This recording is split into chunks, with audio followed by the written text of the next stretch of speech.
Transfer portal, day 2. Let's get to it. Welcome into the Voice of College Football on a busy Wednesday. Aside from the transfer portal, we, of course, led off the day with our 8 a.m. bright and early Wake Up College Football show. Hope you can join us in the future for that. We go Monday through Thursdays. We just launched on this past Monday. We have a good time down in the kitchen. So please join us 8 a.m. Eastern Time every Monday, Tuesday, Wednesday, Thursday. We'll add Friday when football season gets here. We've got this show. We've got Brad Taha, who's going to join us here in a few minutes from Canes Insight. Big day for Miami football. Pluses and minuses there, and some big possible pluses for the Canes in the transfer portal. So we look forward to being joined by Brad in just a few minutes. We also have our Florida State live show. That's at 6 p.m. Eastern Time. We've got a triple header tonight. Florida State live at 6, Miami at 7, and Nebraska at 8 p.m. Eastern Time. Typically on Tuesday, move back to Wednesday this week. So FSU, Nebraska, and Miami coming up tonight in order. Florida State, Miami, Nebraska. It sounds like an Orange Bowl lineup from the late 80s, early 90s is what it sounds like to me. Okay, we're going to dive into it as soon as Brad jumps in. We will go directly to him, but we will do what we did yesterday, and we will go through the transfer portal from where we picked it up yesterday, left it off. We will pick it up today, roughly 24 hours ago. And then also, of course, we will take your comments and questions. We will take your super chats. Certainly consider supporting us here at the Voice of College Football. And we will also take your calls. The link is in the chat right there. Venmo, PayPal, and Cash App is the most effective way to support us here at the Voice of College Football. Or to use that Amazon link in the description section. That doesn't cost you a penny to do your Amazon shopping using our link. All right, let's gear up. Here we go. This is what it's looked like for the last 24 hours. And I've made a list of about 25 players. And what's crazy is when I started the list probably 45 minutes ago and started taking notes, and then I got to the point where I got to the end of my list, but there had been about 4 or 5 guys added since. So this is where we left it off on Monday. And you see down at the bottom, Keandre Lambert-Smith of Penn State. We talked about him, of course. Currently stands as what you would consider to be the best wide receiver in the portal. Next up, another wide receiver, this one out of Nevada, and that's DeLayvon Campbell. Caught 31 passes, 594 yards, and 2 touchdowns last year. And probably looking for better quarterback play is probably his complaint, I would think, to a certain extent, since Carson Strong left Nevada a few years ago. They had a winning team at that point, but they have been miserable on both sides of the ball and losing just about every game, I believe, coming off 2-10. And DeLayvon Campbell looking for greener pastures and better quarterback play, apparently. We've got USC true freshman offensive lineman Jason Zandamela. We talked about this yesterday, but the transfer portal site here on X by 247 Sports, just listing it one more time. But we will underline this one because he is the number 1 rated interior offensive lineman in the 2024 class. So here we're talking about somebody who just signed at USC in 2024, the 24 cycle. So he signed in December. He has not played it down for USC. He has not played a season for USC. Nothing for USC. Just enrolled in January, and he's entering the transfer portal. And USC needs offensive line help more than any other position, although maybe interior defensive line for USC. And I don't know what could possibly be going wrong there. Again, NIL could be beckoning from somewhere else. Pit linebacker Solomon DeShields. He is a veteran player.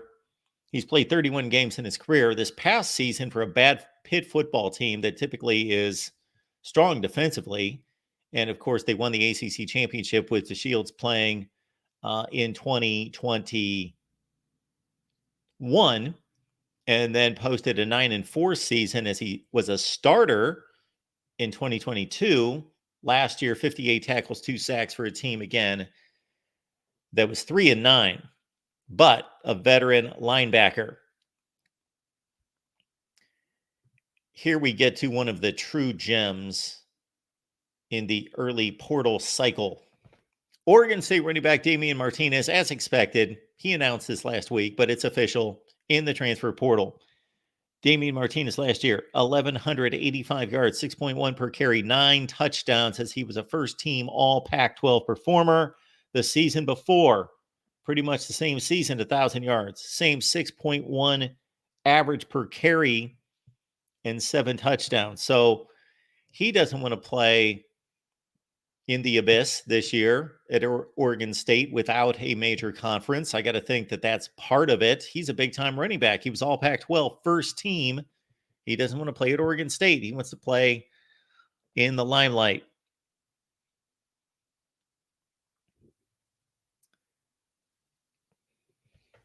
Kentucky wide receiver Raymond Cottrell. Now, here's another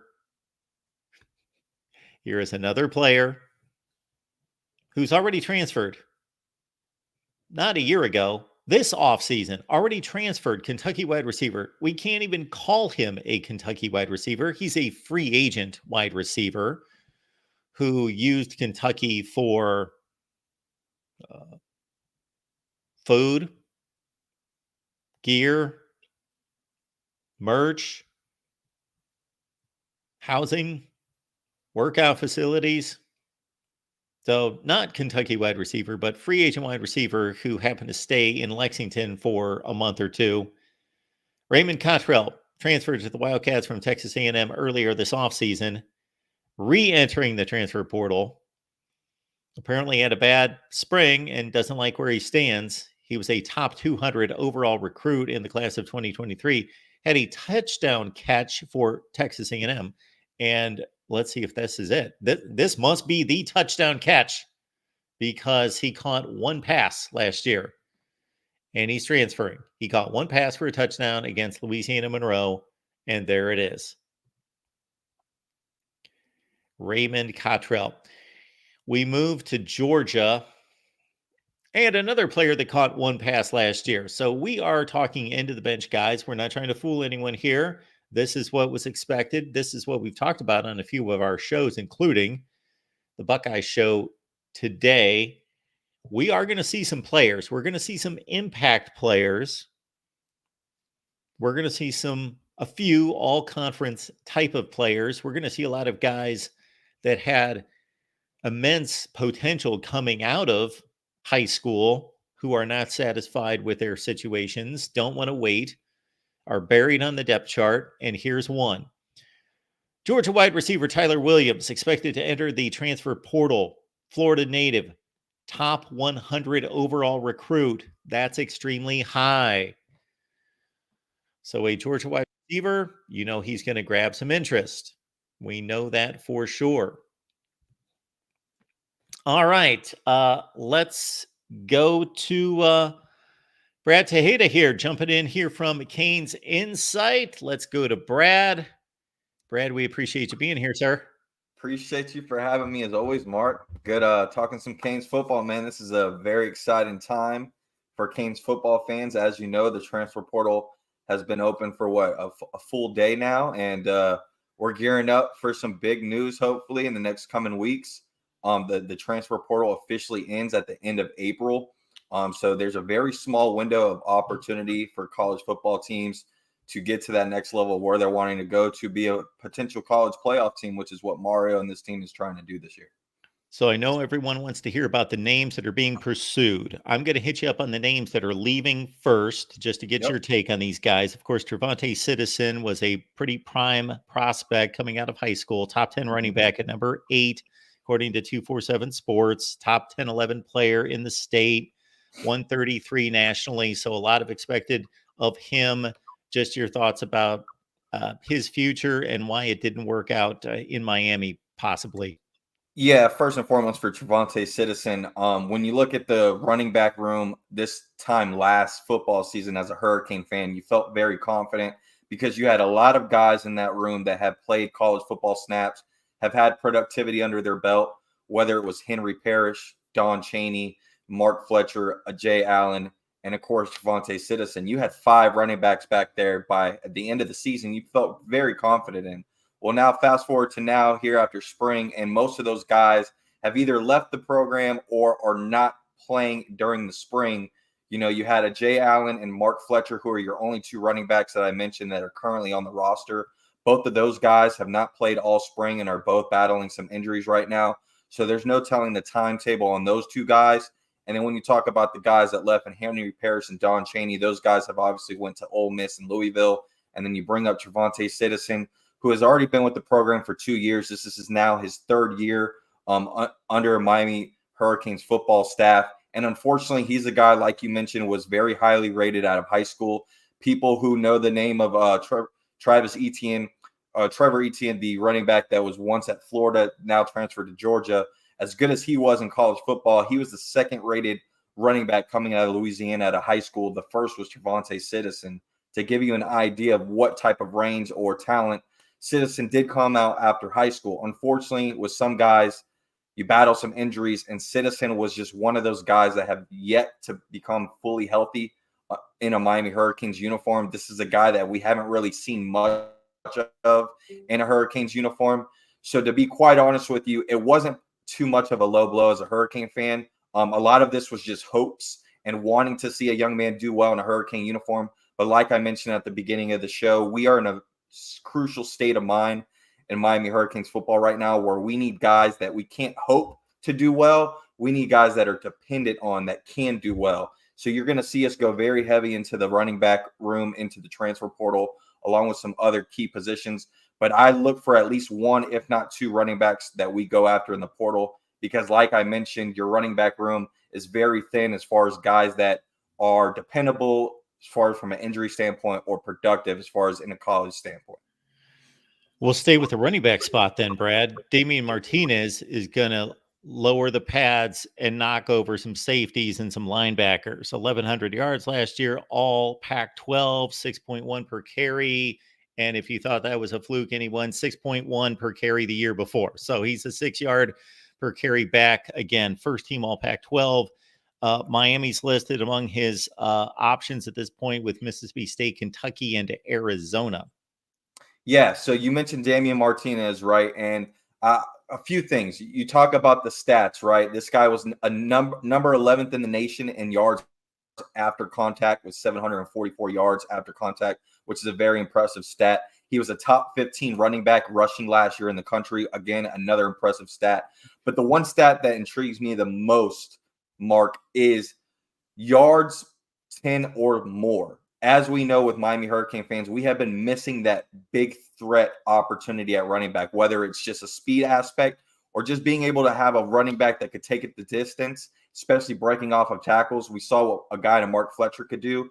But this guy in Damian Martinez is a very seasoned guy. He's done it at Oregon State. Like you mentioned, he's an all Pac-12 first team. And he's got a few visits lined up. But before we talk about his visits, I want to go over a little bit background with Damian Martinez. This guy is represented by First Round Management, which is right here in Miami. As we know, First Round Management is a representation of a lot of former Miami Hurricane players and local South Florida athletes, along with Damian Martinez. So that's the first thing to note. But then when you talk about his visits that he has coming approaching, starting with today on the 17th, he's supposed to be visiting Arizona today, Mark. Well, last time I checked, as far as recent news, our running backs coach and Coach Merritt is going to be visiting Damian Martinez and their family in Dallas, Texas tonight for an in-home visit. which any school is allowed to be able to do in the contact period of the transfer portal, as long as it is not the head coach. So that goes to tell me, is he taking that visit to Arizona? If he is, it might be tomorrow that he does it. And that already is a good sign for Miami fans, because we already are going to have a staff member in his ear prior to him taking any of these visits that we're talking about. Then when you look at the actual visits, you mentioned Arizona, Mississippi, Tennessee, Kentucky, and Miami. Well, we have 5 schools that we just listed. Well, guess what? We can now knock it down to 4, because he is no longer visiting the University of Tennessee, which was supposed to be April 21st and April 22nd. So now that brings you down to 4 teams. And when you look closely at these dates, Mark, every school is only getting 1 day except for one school. The only school that is getting more than 1 day is the University of Miami.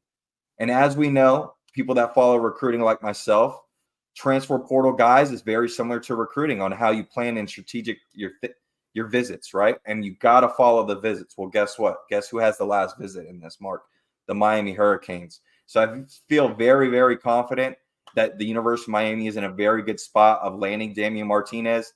I know the transfer portal has only been officially open for a day and a half, and we're expecting some bigger fish, some bigger news. But in the last 36 hours, the biggest name in the transfer portal is Damian Martinez, and the University of Miami seems to be very linked and up top on that recruitment. So I like where we stand with him. And Miami is doing a very good job at prioritizing guys, specifically in the transfer portal, at a particular conference, Mark, and that's the Pac-12. Guess where Damian Martinez is from? He's from the Pac-12. Cam Ward, Pac-12. Francisco Magoa, Pac-12. Mish Powell, who we just got transferred from Washington, who's doing a lot of good things on the defensive side of the ball, from the Pac-12. So we are starting to look and prioritize some of these transfer portal guys that have a veteran leadership, good quality on and off the football field, and very productive when it comes to playing elite talent week in and week out. So it's another check mark for Damian Martinez, in my opinion, for this University of Miami Hurricane team. And especially with Ward and Martinez, I think there's got to be an incentive. Obviously, if those 2 schools, Oregon State and Washington State, they're not going to be playing a big time college football schedule this year. So their better players are going to be looking for opportunity to stay relevant on the national map. We got Brad Taha here, Canes Insight. Jackson, we appreciate our guy Jackson, who's lined up all the X, and you got the Canes Insight URL right there, and you've got everything on YouTube, and so it's dropped there in the chat for everyone to catch the links to follow Brad all over the place. Appreciate that, Jackson. Yeah, we we just had the spring game this past weekend. It was a very good turnout. A lot of good players ended up doing their thing. But us as Canes Insight, as anyone knows that follows us, we are very intact with not only the University of Miami football team, but we are now the right hand for Canes Connection. If you use CIS as a promo code when you sign up for Canes Connection, you will get 20% off your first month when you sign up to Canes Connection. And as we know, we're talking transfer portal, and one of the biggest keys in college football now when you're wanting to go after these big fish in the sea is you got to make sure your money is right when it comes to NIL standpoint. And that is the best way to help the NIL for the University of Miami is by donating directly to Canes Connection. We had an awesome event right after the spring game. We had Cam Ward in the building. We had Elijah Alston and Reuben Bain, able to hang out with those guys right after the spring game, ask some very good questions, have the fan interaction in the building as well. So it was a very good turnout, and we have that interview on our channel as well if you want to check it out. But we are constantly bringing in current players on the team, and myself and Peter are also interviewing recruits that we're going after on a daily basis. Very cool. Brad, just so you're aware, you're frozen. We got your audio perfect. It's clear. So no worries there. Just wanted to let you know that. No problem. Yeah, I see that on the screen. I'm going to let you know, Brad, that I'm going to bring up a name that I'm sure you talked about more than maybe any other name about this time. I'm losing track. Would it have been a year ago or 2 years ago? Cormani McClain. Is Yeah. there any chance that Miami tries to lure him back?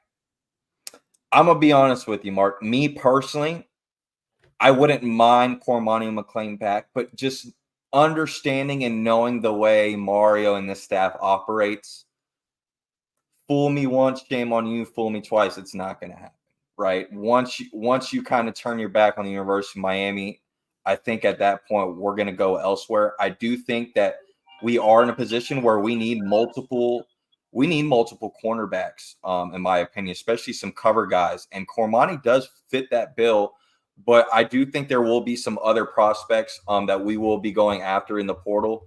One of the names that I will say that you want to keep a lookout for, there's actually two names. So you have Deani Hill, cornerback from Marshall, who recently hit the portal.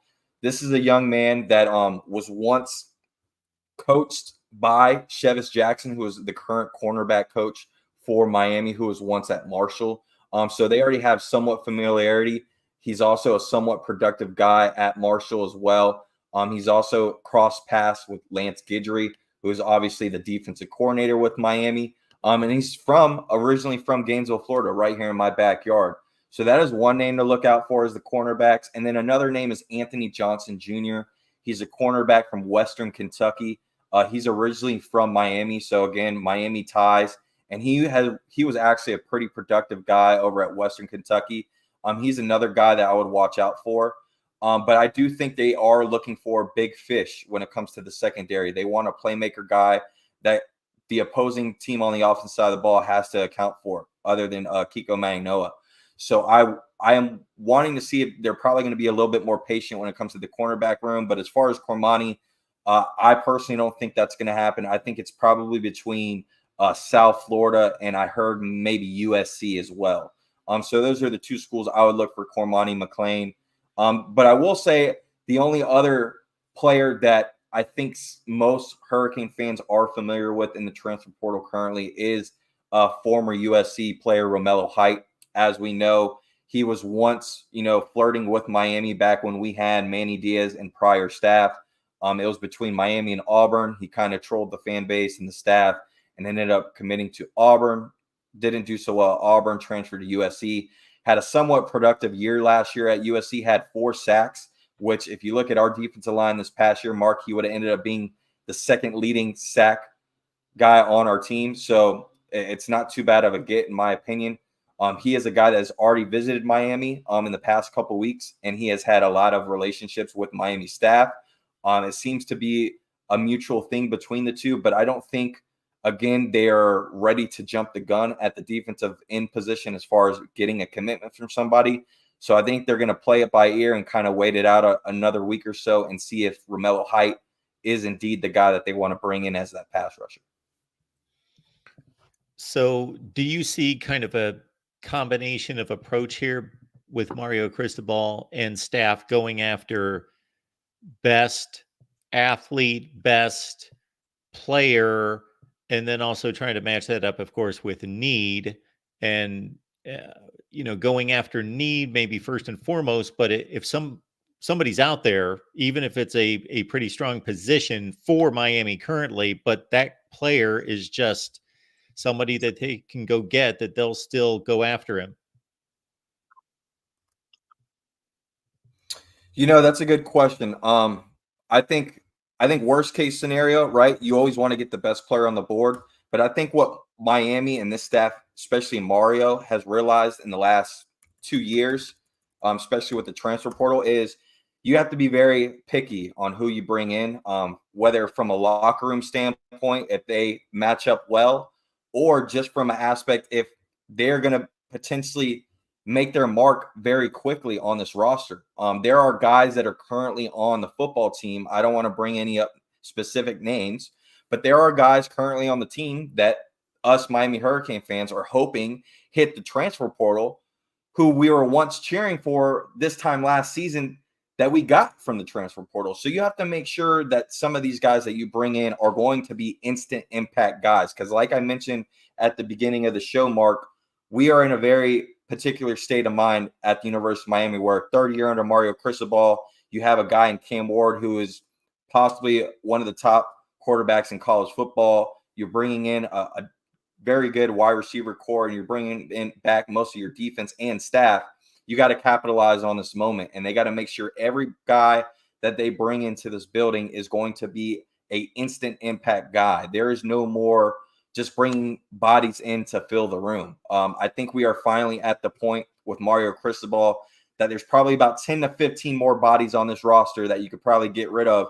And after that, you're 100% Mario guys and 100% bought in to where you could see from a physical aspect, from a size standpoint, or from a productive standpoint, why they belong on this football team.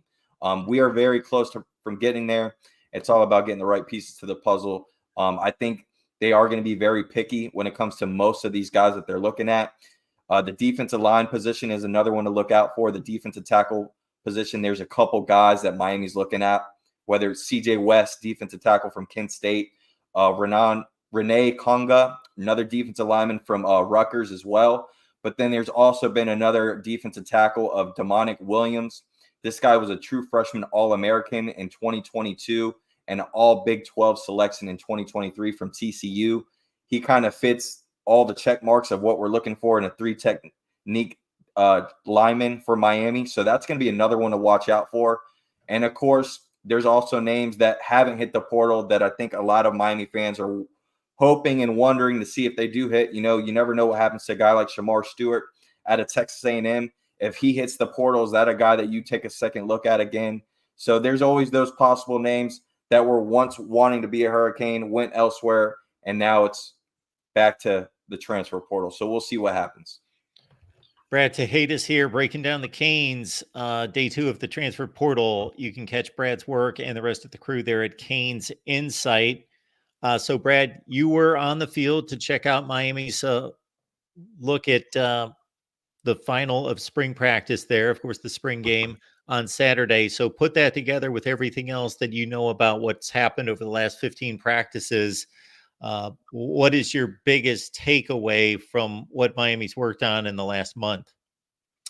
First and foremost, Cam Ward is as advertised, if not better. When you ask guys on the football team, when you ask people that cover the football team, when you ask Mario Cristobal and coaches personally, they'll tell you Cam Ward is more than what we thought he would be, which goes to show you how great Cam Ward could potentially be, not only for this football team, but for college football.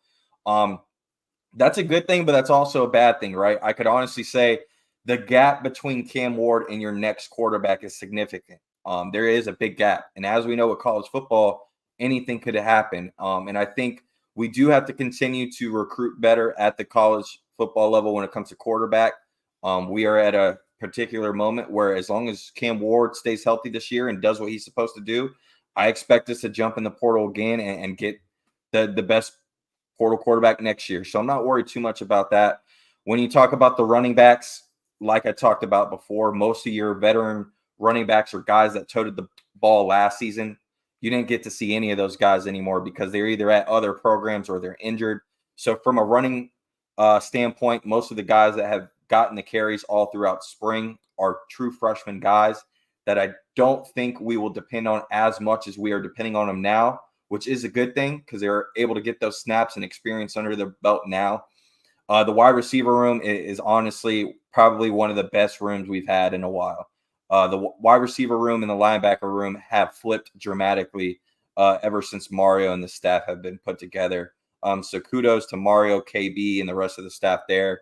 The guys that you're hearing about, Xavier Restrepo, Jacoby George, Isaiah Horton, Ray, JoJo, Nikar, those guys are as advertised.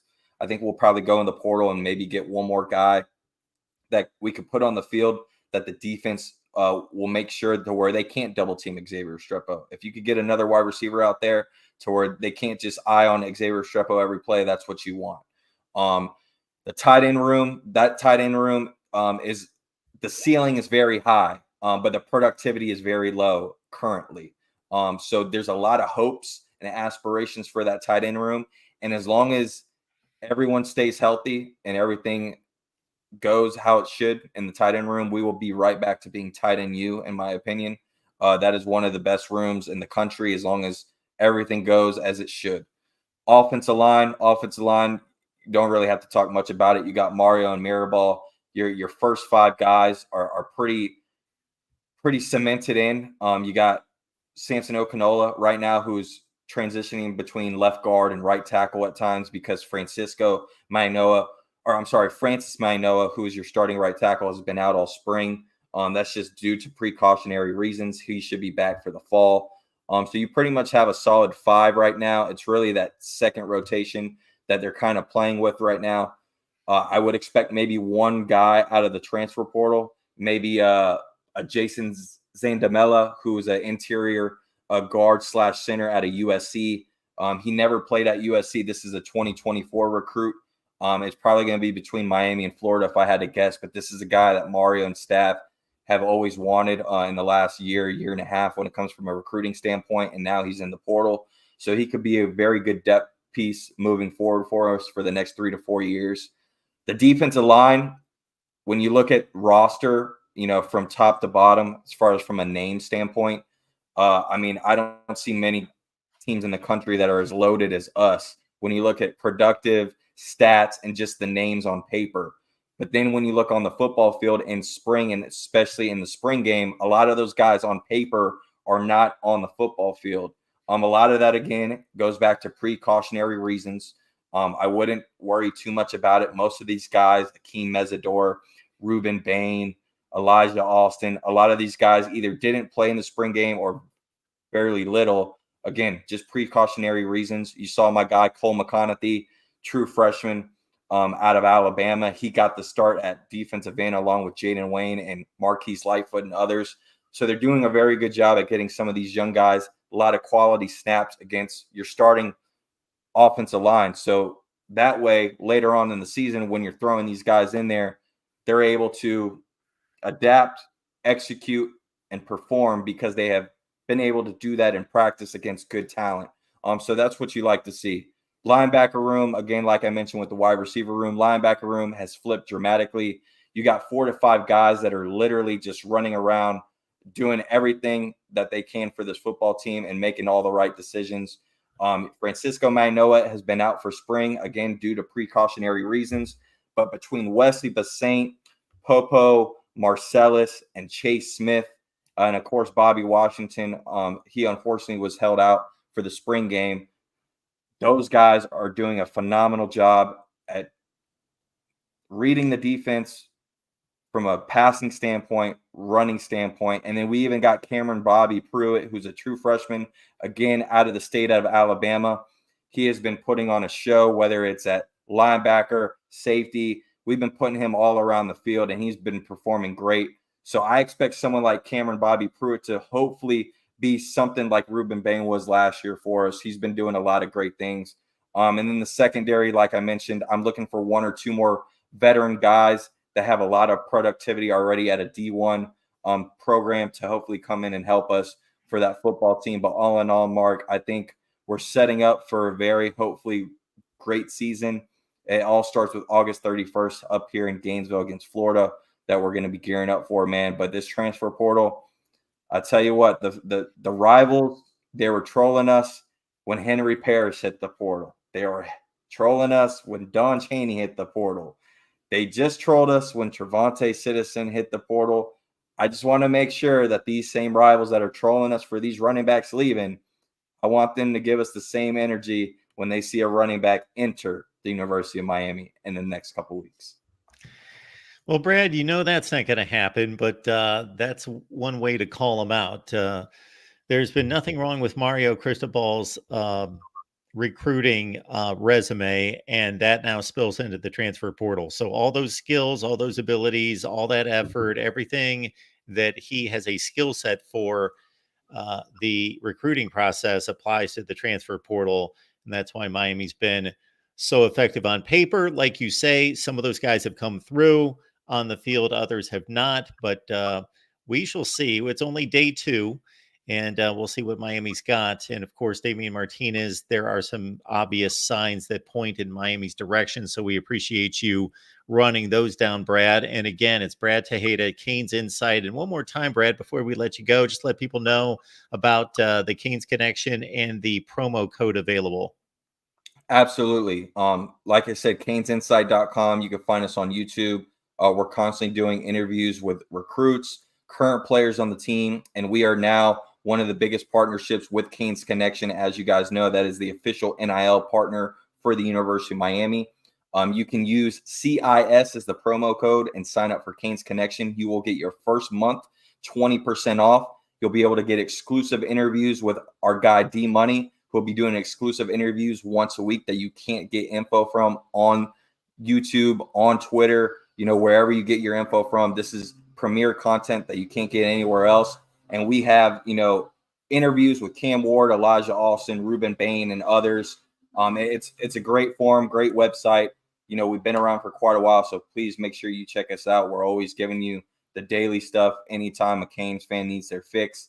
And, we're trying to be creative, just like our guy Mario Cristobal is on the recruitment trail, man. You got to strike the iron when it's hot, and you got to take advantage of every opportunity when it's in front of you. And that's exactly what we're trying to do, like Mario Cristobal, whether it's, trying to get a bunch of recruits on campus when they're about a few miles away for a rivals camp, or first week of transfer portal, and you're going after guys specifically in the SEC that can't transfer to another SEC school, or you got a rival in Florida State that's looking there in the background with the bars behind them in an orange jumpsuit, because this whole first week of transfer portal, guess what team is not allowed to have any contact with any transfer portal players? The Florida State Seminoles, and that's because of the Aquarius Mims infraction from a couple years ago. So shout out to the rivals. Good stuff, Brad. Brad, you know that you're welcome here anytime. We appreciate you stopping by and showing up for us. Absolutely, Mark. I'm sorry that the video stopped, man, but I always bring the energy. Anytime you need me, hit me up, man, and go Canes. Brad Taha, Canes Insight. It was great to hear from Brad. He is a plethora of Canes insight and information all the time. And you can catch Brad again at Canes Insight. And Brad is always ready to come on here at the Voice of College Football and help us out.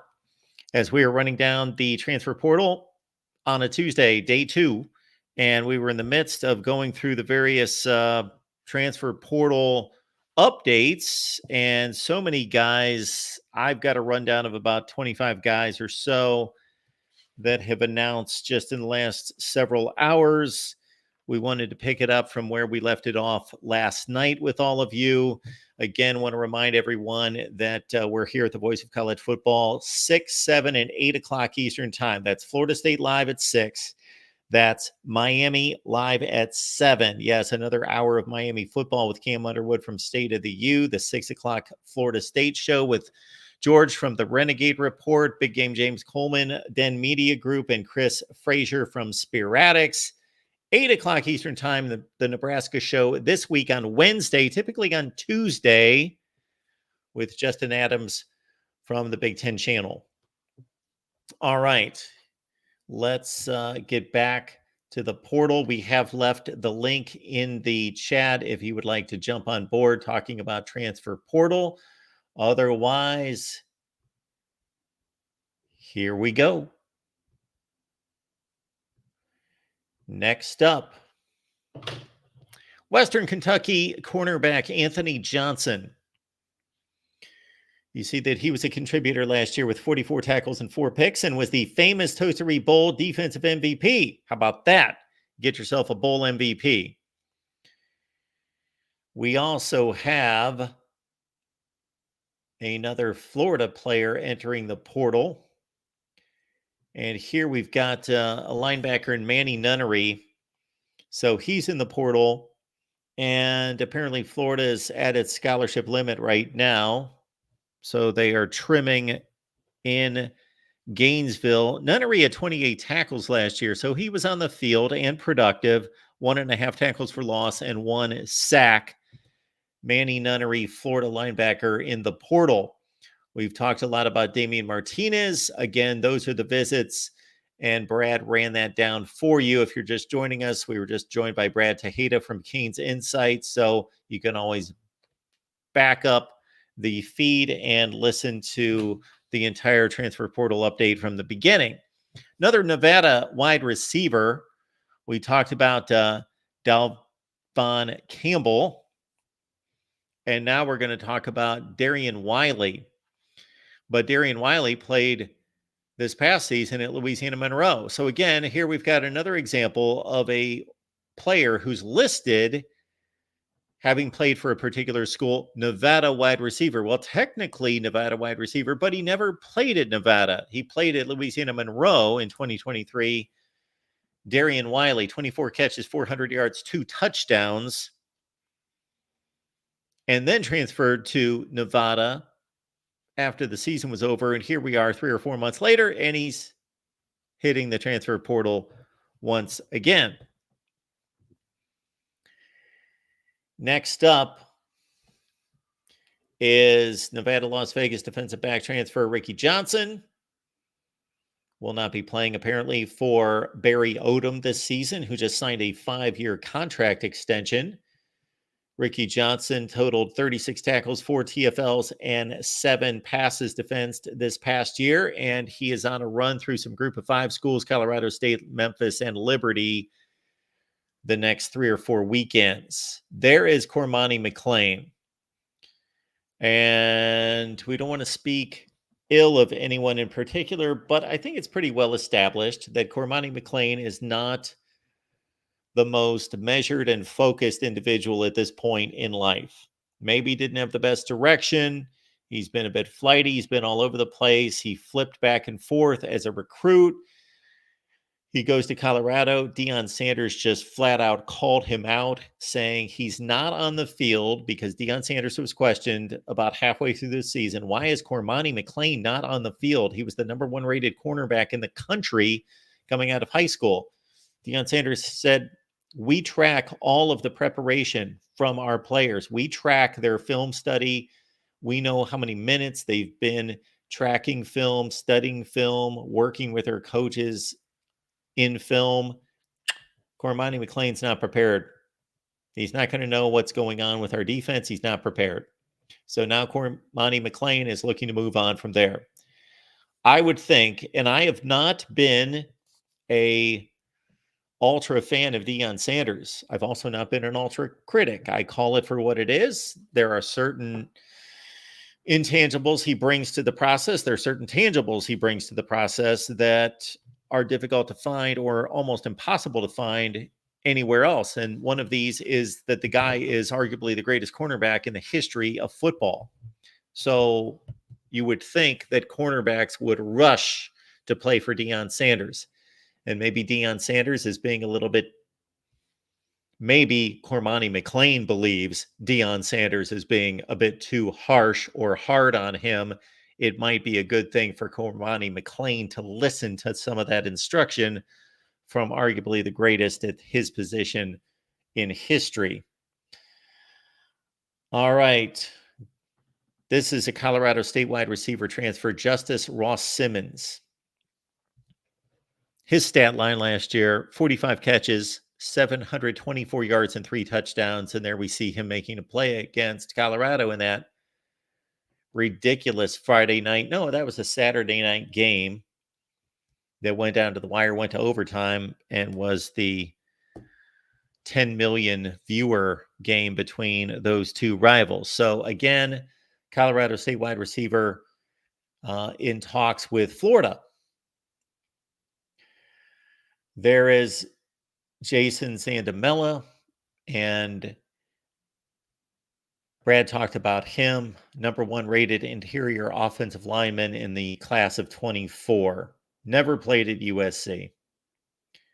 And this is what I'm tired of continuing to say, that not just that there are players transferring, but there are players transferring who did not play for their current school, who just transferred in December.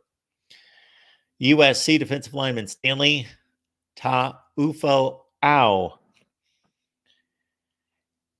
This guy's been productive at USC as a role player, 55 tackles in his career with 7.5 tackles for loss and a sack. He had 9 tackles last year, and he's forced 3 fumbles. So he was not with the team in spring camp, and he's a free agent. Interesting backup quarterback possibility for somebody here. UCF quarterback Timmy McClain, not the starter, but has played significant time in Orlando. He was a partial starting quarterback for South Florida. He transferred to UCF last season, completed 63% of his passes for over 1,000 yards, 9 touchdowns and 3 interceptions.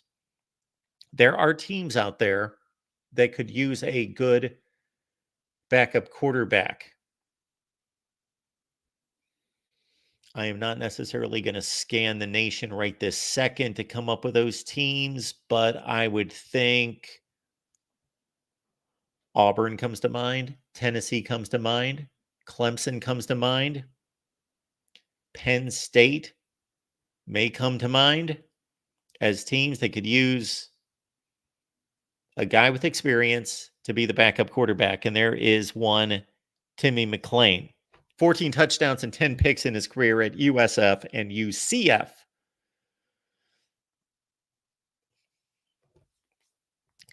Central Florida wide receiver Goldie Lawrence,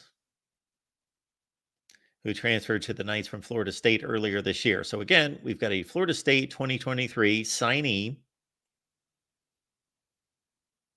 who was transferred to UCF and spent their money, and now he's going to transfer out. And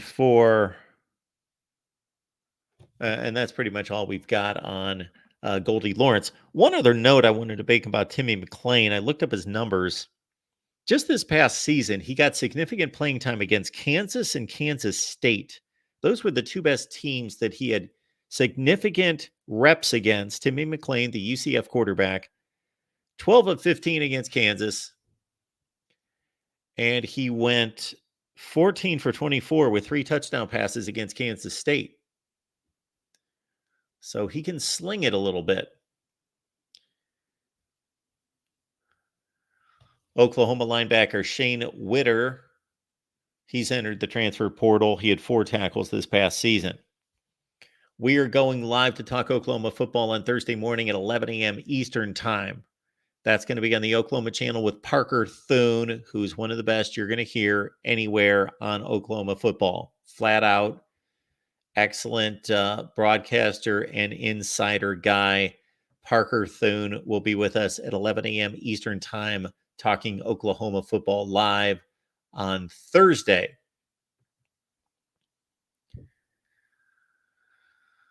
And we've got a run of fairly experienced players here. Eastern Michigan safety Cameron Smith, 44 tackles and a pick last year.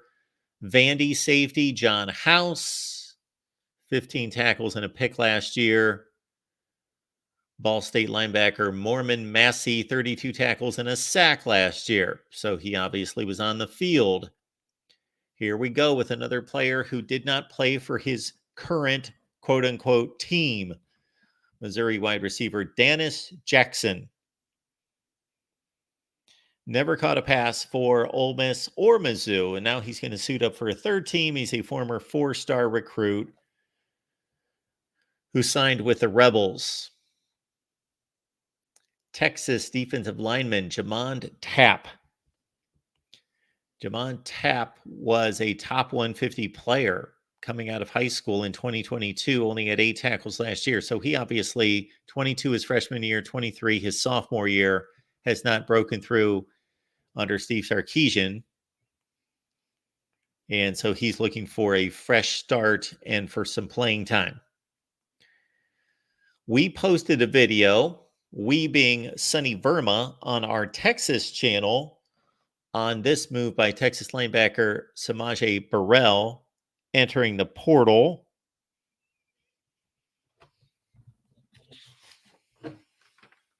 And so please check that out. Continuing, I'm going to be interested to see how many have been added to this list just in the last half hour. There's Trevante Citizen. We talked to Brad about him, so check out that portion of the conversation. LSU wide receiver Kai Preen, 4-star recruit. He was the 15th rated athlete in the country in that category, 13th rated player in the state of Louisiana in 2023. He did not step on the field for LSU this past year. And with LSU losing its top 3 wide receivers, I guess he's still figuring he cannot step out onto the field this year. UCF defensive back Nikai Martinez. It's not been a good day for UCF. He enters the portal. He played all 13 games at safety this past year. He had 54 tackles and 3 picks. He was 5th on the team in tackles. So if your team needs a safety, there's a possible destination right there. UCF safety Nakai Martinez. And one of the more recent additions to the transfer portal, Brad Taha addressed Dominic Williams, star defensive tackle. He was a true freshman All-America in 2022. He was a Big 12 conference selection in 2023. 33 tackles, 5 tackles for loss, and 3 sacks this past season. So he is highly regarded. Michigan loses another wide receiver. It was Romello English yesterday. It is today Christian Dixon out of Santa Ana, California, 64th rated California player, 105 at the wide receiver position. And we've got to admit at this point, he will not be missed. This will be his 3rd season. He's not playing at Michigan. He will look for another opportunity, I would think, in the group of 5. Houston linebacker Traylon Payne, 27 tackles and 2 starts. He's in the portal. Notre Dame is looking to host Rice cornerback Trayshawn DeVones, 6 feet 185, 3rd in the American Conferences in passes defensed with 13. Also had 2 picks. All right. The rest of these are being added. South Florida USC are the possible destinations for former number 1 cornerback Cormani McLean. Okay, we're back to Colorado. And Kyrie Mans, 9 tackles last year. Played it 1 year at Colorado after coming in from Maine. Michigan State corner Eddie Pleasant, he's entered the transfer portal. He had no stats. He's from Florida. He's moving on. Okay, we talked about backup quarterback. Where are we? We jettison to the top here. There we go. So I talked about teams that need a backup quarterback with the possibility of Timmy McClain from UCF. There's another possible backup quarterback, whether this guy wants to start somewhere else, like another Utah State, or maybe believes that he can do better than that, or he would be a really good backup quarterback for a Power 4 team. Utah State quarterback Cooper Legis, 7 games, 1,800 yards, 19 touchdowns, completed almost 65% of his passes. Colorado DB Vito Tisdale, 30 tackles at Kentucky. So 30 career tackles at Kentucky, and transferring to Colorado and now leaving Colorado again. Did he play at Colorado? There we obviously see a picture of him. It's not real clear there, but it appears as though he did play 1 year with the Buffs. So we've got an All Conference USA. Okay, Sam Houston, first team All Conference USA safety. DeMarcus Crosby, 55 tackles, 4 picks. So this is another theme of the portal that we talked about yesterday. There are basically 2 trends from the beginning that I noticed, that I tracked, and they're breaking down to a certain extent because now it's just a free-for-all.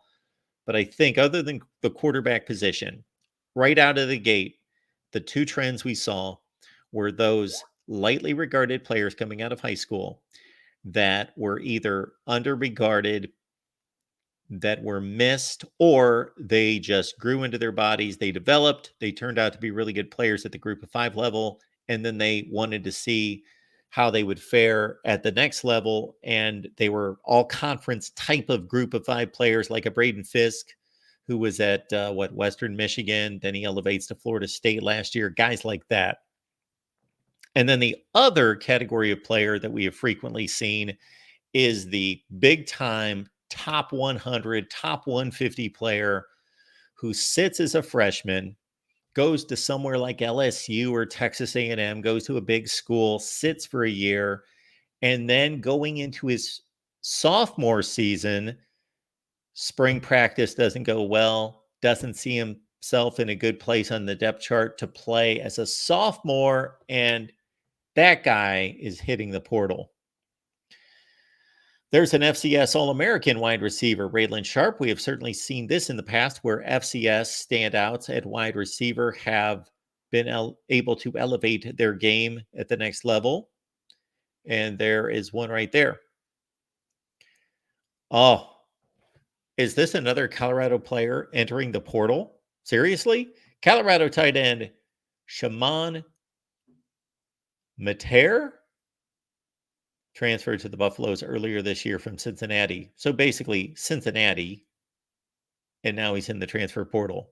5 touchdown catches for the Bearcats last year, ranked as a 4-star transfer. So that's a nice little pickup. There's not a whole lot of tight ends out there that tally 5 touchdowns, especially for a horrible Cincinnati offense last year. And never played for the Buffs. But we do see him we see him in a Cincinnati uniform. So there you go. All of these are since we've gone on the air. Arizona transfer defensive lineman Bill Norton has made some plans to go to Texas to visit the Longhorns. And that about does it, folks. How about that? We appreciate the comments, questions there in the chat. Please use the super chat. It's available right there. And of course, the link as well if you want to give me a call. Otherwise, we will see you at 6 p.m. Eastern time on Florida State Seminoles Live. We'll see you also at 7 for Miami Live. At 8 o'clock is Nebraska Live. So a triple header tonight on the Voice of College Football. Florida State, Miami, and Nebraska starting at 6 p.m. Eastern time. Appreciate y'all being here. We will make it back on Thursday at 3 p.m. Eastern time. We'll be right back here.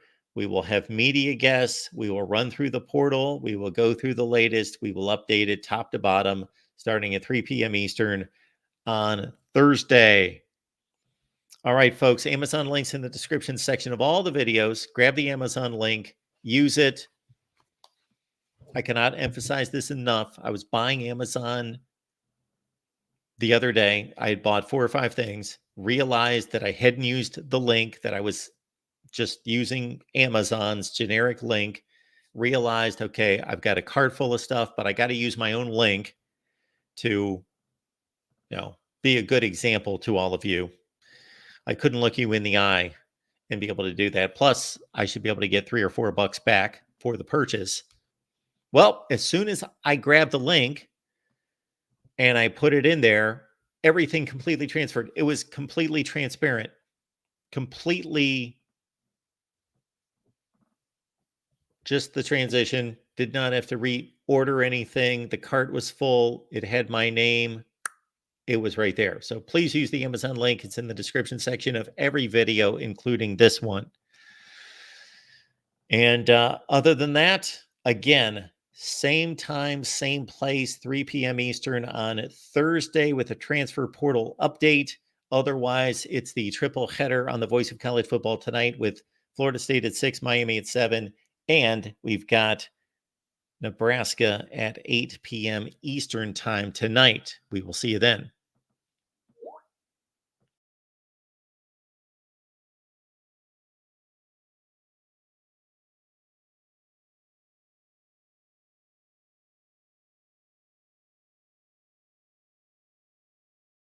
Of us are on the internet pretty much all the time. It's fun. You get to socialize, you get entertained, and in this day and age, it's pretty much necessary. And even if you're one of those people that's not on the internet all the time, you know what is? Your personal information. And there are people out there trying to hack you all the time. They want your email address, they want your phone number, they want your place of employment, and they want to do bad things with it. There's also fairly legitimate corporations and companies that want your information. They want it for marketing purposes. They're going to buy it, they're going to sell it, they're going to trade it. At the very least, it's annoying to you. It's a nuisance, it's aggravating. Your email gets cluttered up with spam email. You get robocalls all the time. That's at the very least. At the worst, it's a threat to your family, to your friends, to your personal information, to your banking, to your finances, to your security, to your safety, to your identity. It can be pretty serious. This video is sponsored by Aura. I got hacked and it was pretty obvious. This was about 8 or 9 months ago, and there were red flags all over the place. And I didn't exactly know what to do, but I knew I needed to do something quickly. I mean quickly. I researched 8, 10, or 12 companies immediately. I went all over the place. I asked people. I was online looking for the best company that could serve my needs and secure my information. You know who I found? Aura. And I'm glad I did. It was amazing. I contacted them. They got right back to me immediately. Their customer support is phenomenal. Their customer service is first-rate, friendly. They are detailed. They know what they're doing, and they do it right, and they will protect you. In addition to everything I just mentioned, they've got a password-keeping service. They keep your credit score. They notify you anytime there's a possible data breach. This has happened to me a number of times. I'm getting notifications all the time when there's a possible compromise to my credit score or anything that I don't want. They've got a VPN that will allow you to browse the internet anonymously. It's amazing. And again, customer service support available 24/7. Click the link in the description section below and get 2 free weeks of Aura. Protect your finances, protect your information, protect your privacy, protect your identity. I did, and I'm glad I did. Aura, thank you so much for what you've done for me, and now for my Voice of College Football community.